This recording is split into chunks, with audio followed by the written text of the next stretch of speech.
Barbie, you're beautiful. You make me feel my Barbie doll is really real. Barbie small and so petite. So, Barbie 2023 is a strange movie. Typically, when new movies come out, I try to go into them blind. I avoid the trailers, I avoid reading too much about the story, I try to stray away from YouTube videos discussing it, and it has been an interesting experience. I wasn't able to do that with Barbie as much because the movie was everywhere, and I, like everyone else, had been anticipating it for a while. Once I heard that Greta Gerwig was directing it, I knew that it was going to have some kind of feminist commentary. When I saw that it was going to star Margot Robbie and Ryan Gosling and that it was going to be a live-action movie, I had a feeling it was going to be a satire of some sort. And I was pretty excited to see it. I can't remember if I was worried about how things were going to be handled. I was just really excited to see it. So excited that I reserved tickets on opening day. I never see movies on opening day. I think the only other movie I've seen where I saw a movie a day after opening day was It Chapter 2. And we all know how that went. So I went and saw Barbie with my sister on opening day. We wore pink. We were sat next to a bunch of white moms and their daughters, and they were very enthusiastic. They didn't bother me or anything. In fact, I found their enthusiasm to be kind of endearing. I'm glad they enjoyed it. As for me, you know how sometimes you just go into a movie and you won't even be that far into it before you realize, oh, this is going to be bad. I felt that way when I saw Anyone But You and when I saw It Chapter 2. Unlike those two movies, however, I do think Barbie was much easier to sit through. Like, I actually do enjoy watching at least 48% of this movie. I've now seen it at least 5 times, and each time I found something new to laugh at. It was a very funny movie. It was a very beautiful movie in terms of the set design and the costumes. The soundtrack was great, no notes really. Other than Ice Spice being on that one track, it was great. And I love the casting. I, Tonya was the film that turned me into a Margot Robbie stan, and I still think it is her best performance, but she was great in this movie along with Ryan Gosling, who was also very funny. I am saying all of this to say that I don't hate the Barbie movie. I hate it in the sense that I was deeply disappointed in the lackluster commentary and the way certain things were handled. But I don't hate the Barbie movie. I'm glad it exists. And as much as I'm going to critique this movie being a Mattel commercial later on, I am happy it was successful and made a lot of money, only because it pisses off sexist men who love to shit on popular media that a lot of girls and women love. But the movie was still a huge disappointment. But at the time when this movie came out and everyone had Barbie fever, including me, I bought a Margot Robbie doll and a I Am Knuff pillow. But at the time, people who caught Barbie fever were very eager to shut down any critique of this film that was coming from feminists who felt the feminist message of the movie fell completely flat. Barbie doesn't have to be perfect, they said. Oh, it's not a perfect feminist film? It's okay. It doesn't have to be. Rory Deschanel put out a great video about the movie around the time it came out and shared the weird comments she got under a community post where she was teasing the video. So many people were worried that she was going to have a critical and harsh take on a movie that they really liked and enjoyed and didn't want to hear anything negative about it. If you know anything about me, you'll know that I cannot stand this shit. This let people have their fun shit happens anytime people are trying to have critical discussions on a beloved movie. I do understand that when it comes to films made by marginalized people, they do tend to receive harsher judgment and are held to higher expectations than if it were made by a cis straight man. I understand that if they were trying to make a mainstream film, that certain things were just going to have to be watered down, and I understand that a movie doesn't have to have perfect politics in order to be a good or fun movie. I also think media analysis is important, and I think critiquing a film that is trying to have a feminist message while also being backed by a corporation absolutely deserves scrutiny. You can't make a film intending to send a political message and then say people aren't allowed to talk about politics when they talk about the Barbie movie. I've talked about this briefly in a rushed video I made about movie criticism, and I plan to make a longer and better video about that, but just because a lot of people like something doesn't mean it is somehow immune from criticism. And if hearing criticism against something you like is going to ruin your fun, then simply disengage from the discourse. It's not that hard. And you should also try to unpack why critique would ruin your fun. I know that Barbie is not a perfect feminist movie because, for one, it's not a feminist movie at all. And 2, nothing is perfect. Sometimes when people defend things or themselves by insisting how it's not perfect or they're not perfect, it reminds me of how parents will scream, "I'm not perfect," if you try to criticize how they raised you. It's meant to make the critic look like an asshole, kind of. You're expecting perfection, and that's bad, because no one and nothing is perfect. How dare you have standards and understandable concerns? Here's the thing. There is no such thing as perfect. Perfection isn't real. There is no such thing as a perfect feminist film, and there never will be. But like with parents, I'm not mad at you for not being perfect. I'm mad because you could have been so much better. I think trying to shut down any critical conversations around this movie at the time because it didn't have to be perfect is kind of insulting to a very serious and political movement like feminism. We should criticize these movies in the same way we do for films about racism that are actually just white savior movies. Those movies present a simplified understanding of racism in a way that is meant to celebrate and congratulate the white audience who is going to see said movie, who don't think of themselves as racist because they aren't racist like the cartoonish racists in said white savior movie. Barbie presents a very simplified and basic bitch understanding of patriarchy and feminism in a way that is very frustrating to watch and makes the second half of this movie very unpleasant. That's not to say there aren't still some funny parts, it's to say that the movie kind of loses the plot and just has way too much going on. And when we get to the "what was I made for" part, a beautiful song that did make me tear up a little at the time, it just doesn't feel earned. So let's get into it. So for starters, Barbie is about stereotypical Barbie, played by Margot Robbie, and stereotypical Ken, played by Ryan Gosling. Actually, sorry, I misspoke. The movie is about Ken.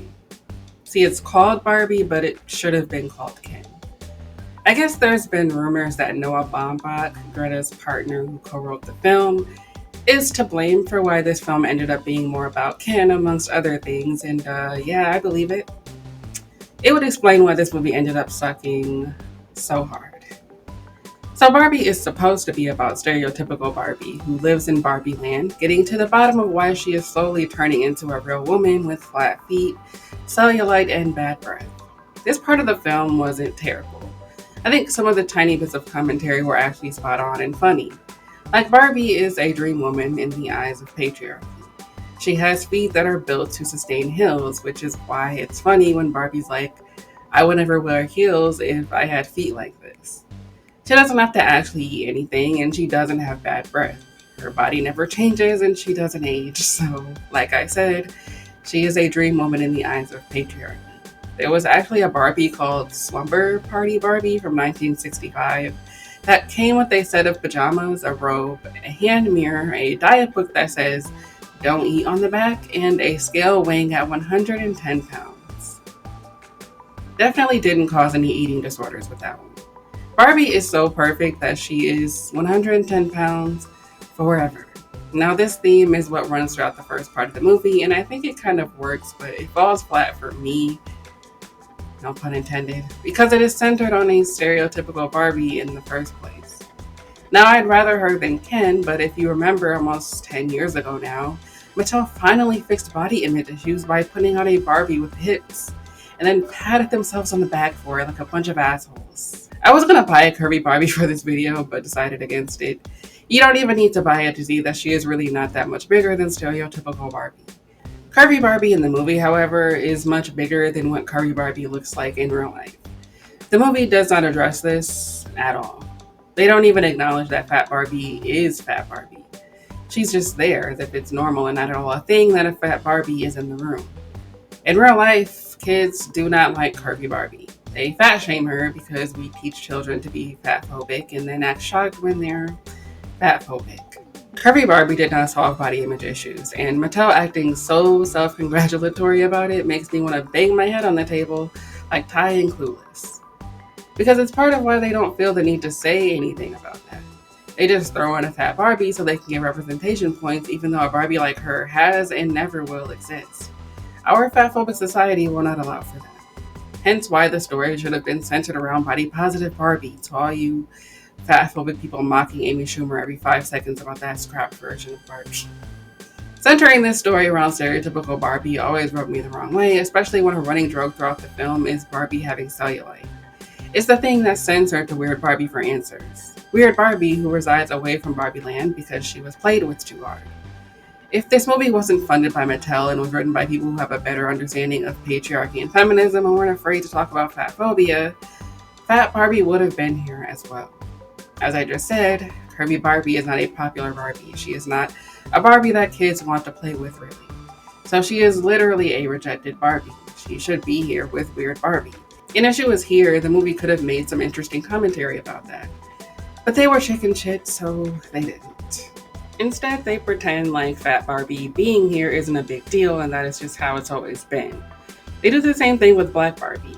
They make a quick joke about Midge being discontinued because she was pregnant and Skipper for being a puberty doll, but they say absolutely nothing about Fat Barbie's existence. It's just kind of a slap in the face when we know that aside from race, Barbie's body has almost always been the main topic of discussion around Barbie. Regardless of how you feel about that discourse, refusing to address that fully is just annoying because it could have been compelling. Also, because Mattel has always acted like it would just be too difficult to make a Barbie with a different body type, which I'm sure was true at one point in time, but in 2007, Hairspray, which came out that year, actually had dolls, not produced by Mattel, but by a company called Play Along Toys. And the Tracy Turnblad doll and the Edna doll are actually fat, unlike Curvy Barbie. The Tracy one does have a thigh gap, but she's fat. It's clearly not impossible to make. While this movie is about Barbie, it is really about Ken feeling inadequate and left behind because he does not receive the kind of love and attention that Barbie gets. He's mad that Barbie doesn't notice him and that every night is girls' night.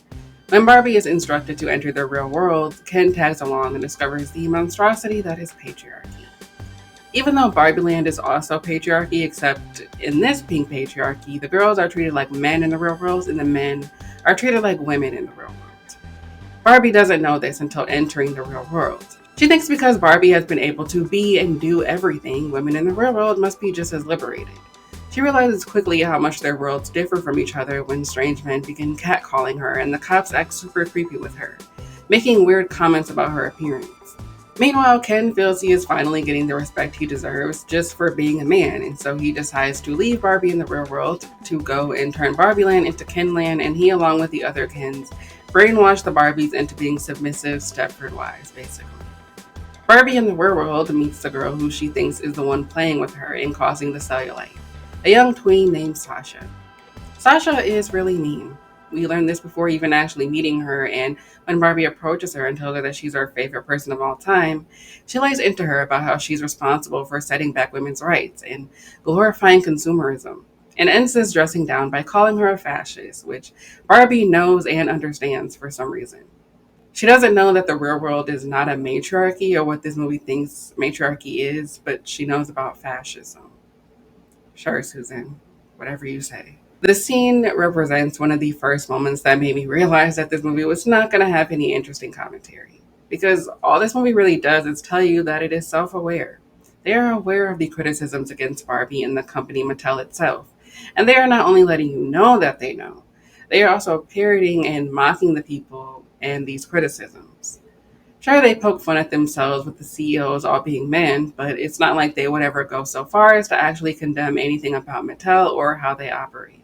They even bring Ruth Handler, creator of Barbie, into this, who, along with other Mattel executives, were booted out of Mattel in 1978 because of mail fraud. The movie absolutely avoids actually addressing anything that it presents. It wants to get points for being self aware, but it doesn't want to unpack anything. And it paints girls and women like Sasha as like annoying fourth wave feminist pick me's or something for not liking Barbie.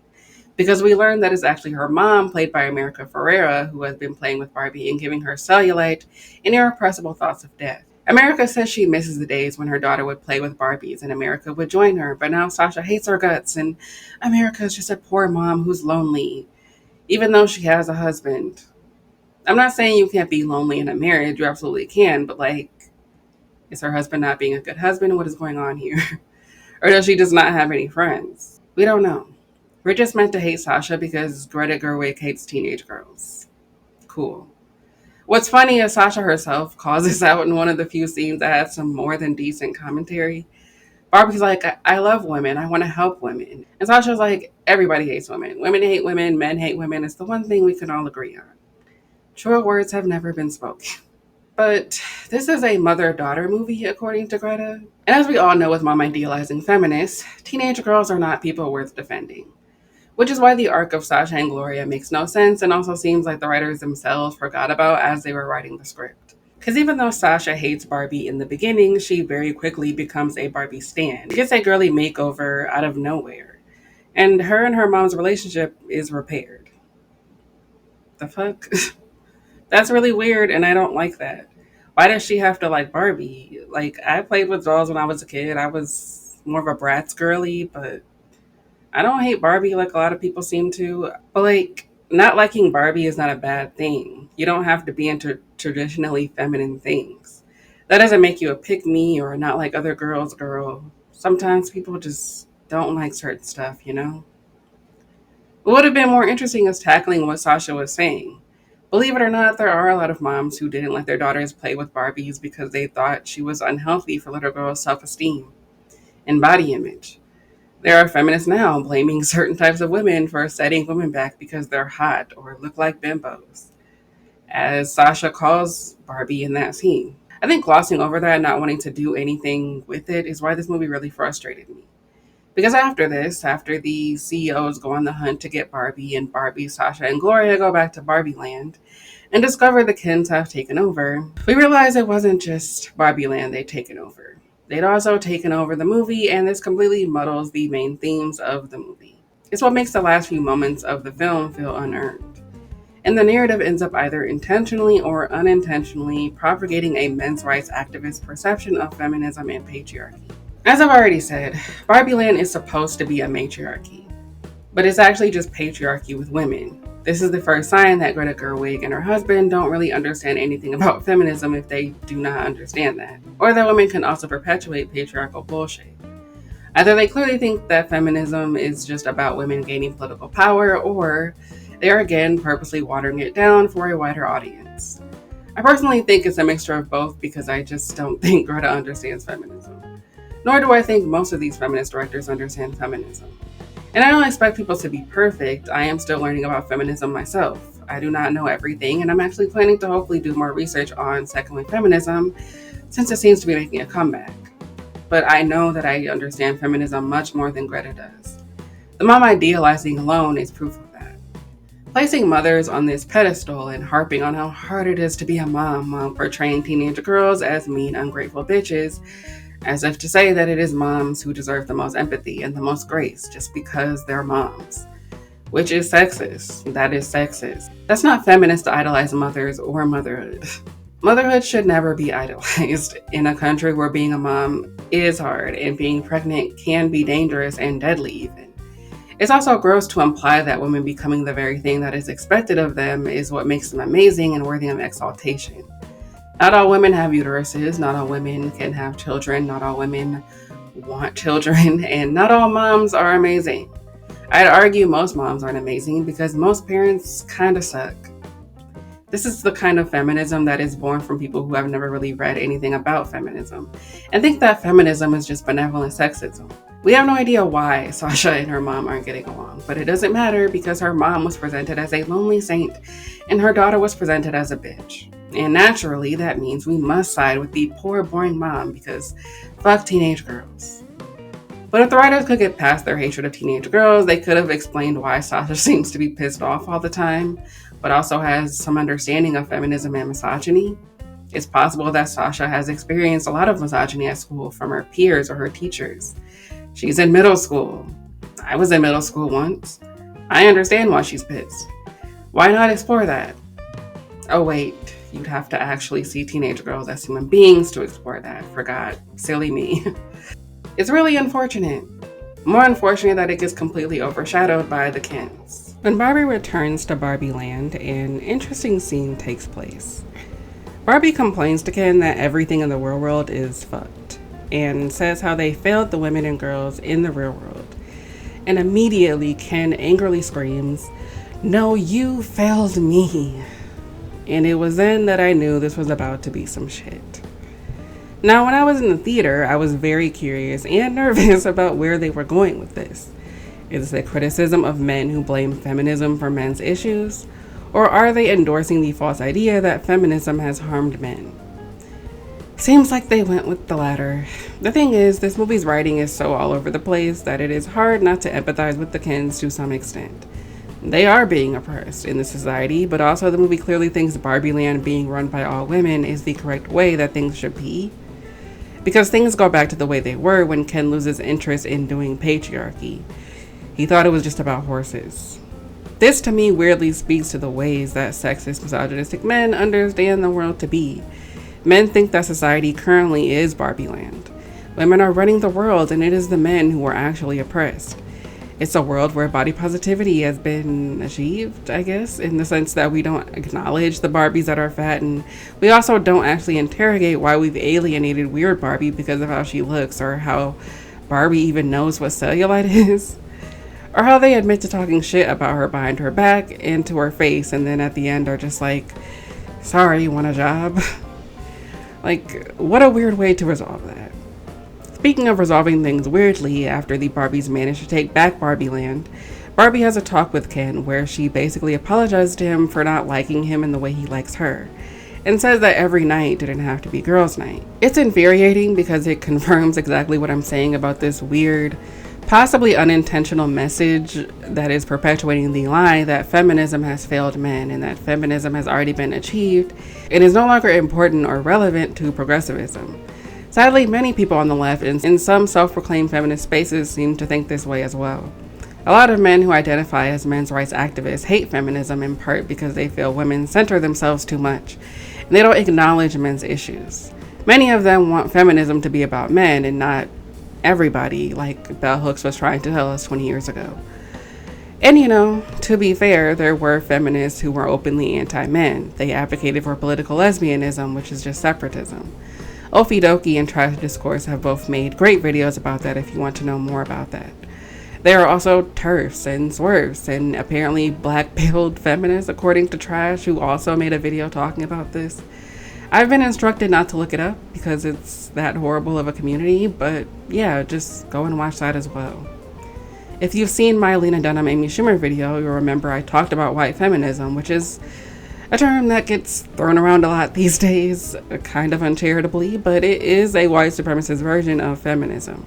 There's also choice feminism and girl boss feminism. My point is that the feminist movement is very complex and has a very long and complicated history because it is a movement with people in it.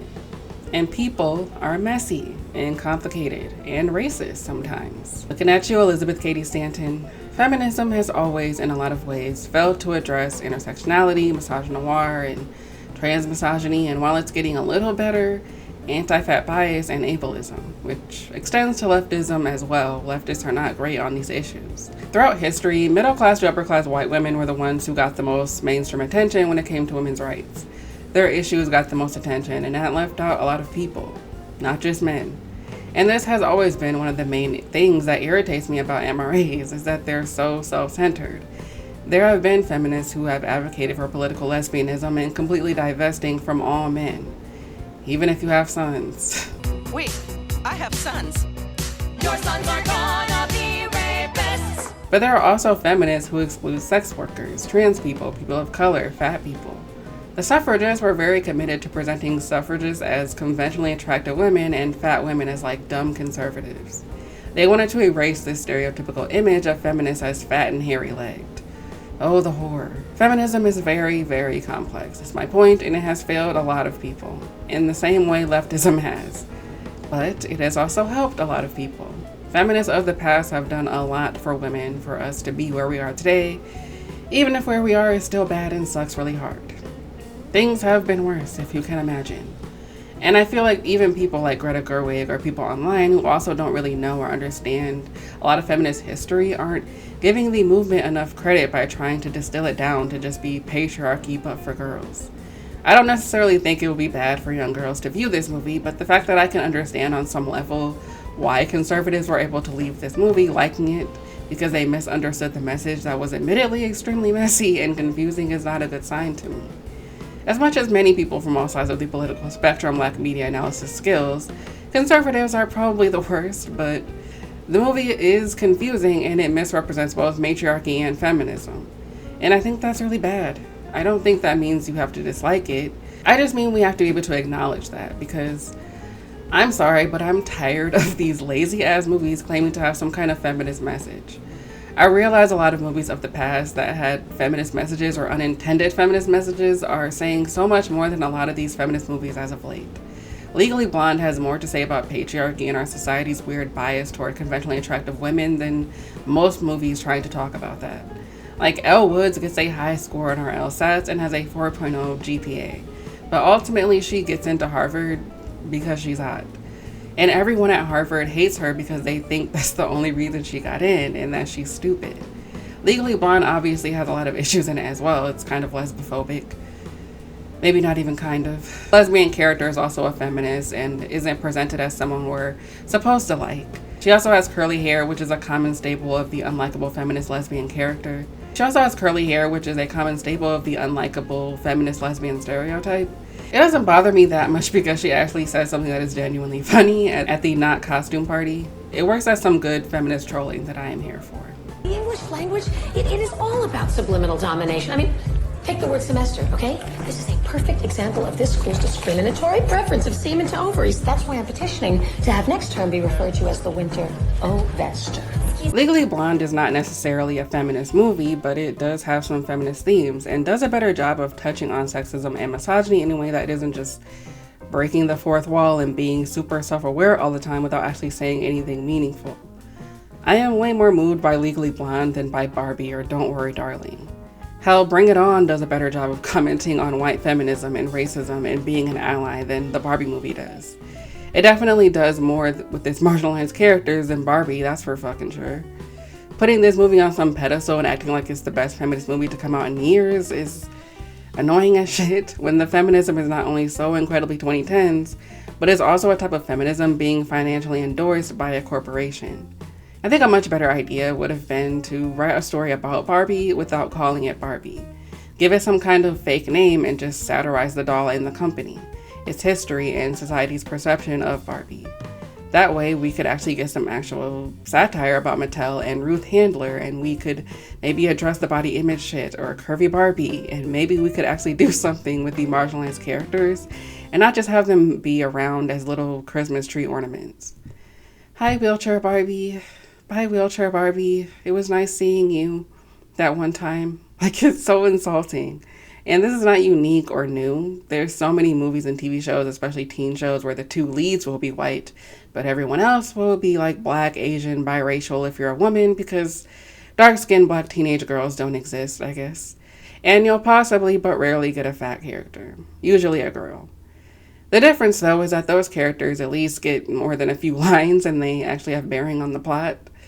Usually, unless you get into it with the show's creator. You can explain all these issues away by just saying that it had to be like this if they wanted it to be successful, but I think that's really lame. You should want more. You should want better and more insightful feminist messages if it's something you care about. You can like Barbie. You can love Barbie. I also like this movie. Mostly. But it is also okay to not like this movie. It's okay and fair to be disappointed in this movie. And I don't think we should ever write off these kinds of conversations just because we're all having fun. Lastly, I think what also threw me off the first time I watched this was the whole thing about Ken only experiencing happiness when Barbie notices him, because from the very little I know about Barbie lore, Barbie and Ken were in a relationship, right? They apparently, from my quick Google search, got together in 1959 after Ken was introduced, and then they divorced in 2004, which was just a PR stunt for Mattel, because no one was buying Barbies, I guess. They reunited in Toy Story 3 and then got back together in 2011. So, like, why was this the plotline then? Also, from the little bit of research I did, Barbie has such an interesting history, and Barbie is not something I think about a lot, but when I do, I will go down a rabbit hole. A lot of people don't even know that Ruth Handler did not really invent Barbie. She actually stole the design of Barbie from a German doll named Bild Lilly that came out way before Barbie. I'm not saying she literally stole it. There's more to it than that, but like, just look up Bild Lilly and then look up the original Barbie and tell me what you see. Also, Skipper, like the Skipper puberty doll where her boobs grow when you twist her arm around, like, that's interesting. I don't know. I don't know why, but it doesn't offend me. It's just really funny. Meet new growing up Skipper. She's two dolls in one. Because when you turn her arm, you can make her change instantly from a little girl to a tall, slender teenage doll, which is something you can't do. You can have fun with Skipper when she's little, then suddenly you can make her grow up enough to wear her glamorous teenage skirt. And I mentioned it earlier, but Slumber Party Barbie and her diet book and scale, that's still wild to me.